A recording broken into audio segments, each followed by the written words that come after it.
कच्चा तेल खरीदने के मामले में भारत और अन्य देशों को प्रतिबंधों से दी गई छूट को आगे नहीं बढ़ाने का फैसला किया है।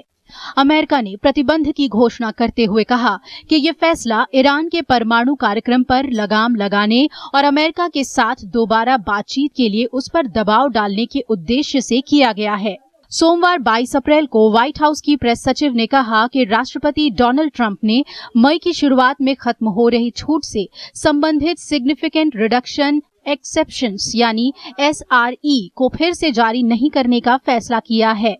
ये फैसला ईरान के तेल निर्यात को शून्य तक लाना और वहां से राजस्व के प्रमुख स्रोत को खत्म करना है। दरअसल ईरान के साथ हुए 2015 में ऐतिहासिक परमाणु समझौते से हटते हुए अमेरिका ने पिछले साल नवंबर में ईरान पर पुनः प्रतिबंध लगाया था। अमेरिका ने दुनिया के सभी देशों को चेतावनी देते हुए कहा था कि वो अगर अमेरिकी प्रतिबंधों से बचना चाहते हैं तो ईरान से कच्चे तेल का आयात बंद कर दें।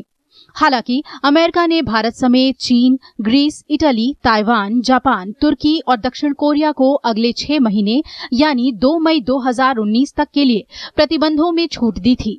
इसके साथ ही ईरान से तेल आयात में कटौती की भी शर्त लगाई गई थी। प्रतिबंध से छूट की ये अवधि 2 मई को समाप्त हो रही है।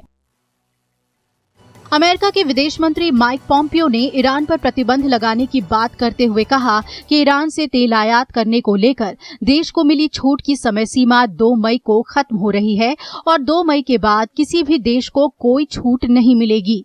पॉम्पियो ने कहा कि प्रतिबंध के बाद ईरान के साथ किसी भी तरह का संपर्क और साझेदारी को बड़ी गलती के तौर पे लिया जाएगा। उन्होंने कहा कि हम ईरान से आयात को 0 पर देखना चाहते हैं। अगर प्रतिबंध के बाद भी कोई देश ईरान के साथ व्यापार जारी रखता है तो उस देश को भी अमेरिका के प्रतिबंधों का सामना करना पड़ सकता है। Today I'm announcing that we will no longer grant any exemptions. We're going to zero across the board. We will continue to enforce sanctions and monitor compliance. Any nation or entity interacting with Iran should do its diligence and err on the side of caution. The risks are simply not going to be worth the benefits. We've made our demands very clear to the Ayatollah and his cronies. End your pursuit of nuclear weapons. Stop testing and proliferating ballistic missiles. Stop sponsoring and committing terrorism. Halt the arbitrary detention of U.S. citizens.